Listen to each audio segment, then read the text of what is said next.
മലയാറ്റൂർ കുരിശുമുടി തീർത്ഥാടനത്തിന് തുടക്കമായി. ഇന്നലെ രാവിലെ മലയാറ്റൂർ മഹാ ഇടവക മല കയറിയതോടെയാണ് തീർത്ഥാടനത്തിന് തുടക്കമായത്. മലയാറ്റൂർ ഇടവക വികാരി ഫാദർ ജോസ് ഒഴലക്കാട്ട് ശുശ്രൂഷകൾക്ക് തുടക്കം കുറിച്ചു. ഈ ദിവസങ്ങളിലൊക്കെ നോമ്പ് തുടങ്ങിയതിന് ശേഷം തീർത്ഥാടകരുടെ വർധനവ് ഏറി വരുന്നുണ്ട്. തീർത്ഥാടകർക്ക് വേണ്ട ക്രമീകരണങ്ങളും കാര്യങ്ങളുമൊക്കെ നമ്മളിവിടെ ഇതിനോടകം സജ്ജീകരിച്ച് കഴിഞ്ഞിട്ടുണ്ട്. നോമ്പിൻ്റെ കാലഘട്ടങ്ങളിൽ പ്രത്യേകിച്ച് ഈ ദിവസങ്ങൾ, ഈ ആഴ്ചകളിൽ എല്ലാ ദിവസവും രാത്രി 10 മണി വരെ മല കയറാനുള്ള സൗകര്യമുണ്ട്.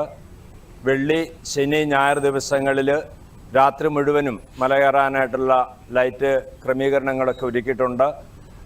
വലിയ തിരക്കുകൾ വരുന്നതിന് മുമ്പ് തന്നെ തീർത്ഥാടകർക്ക് മല കയറി പോവുക എന്നുള്ള ഒരു ലക്ഷ്യത്തെ മുൻനിർത്തിക്കൊണ്ടാണ് ഈ ദിവസങ്ങളിൽ രാത്രി കാലഘട്ടങ്ങളിൽ മല കയറാനായിട്ട് അനുവദിച്ചിരിക്കുക.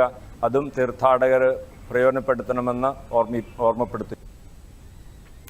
തുടർന്ന് ഇടവക വികാരിമാരുടെ നേതൃത്വത്തിൽ വിശ്വാസി സമൂഹം മല കയറി. കുരിശിന്റെ വഴിയിലെ 14 പ്രാർത്ഥന ചൊല്ലിയും ഗാനമാലപിച്ചുമാണ് മലകയറ്റം.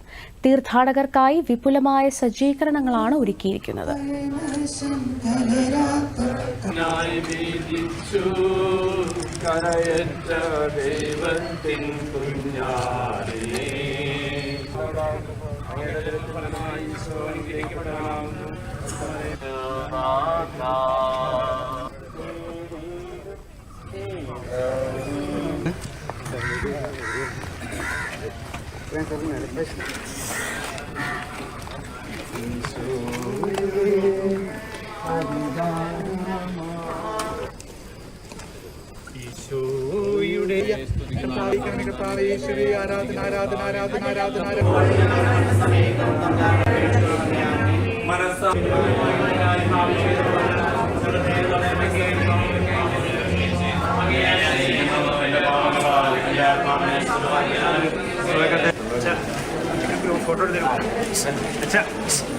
फोटो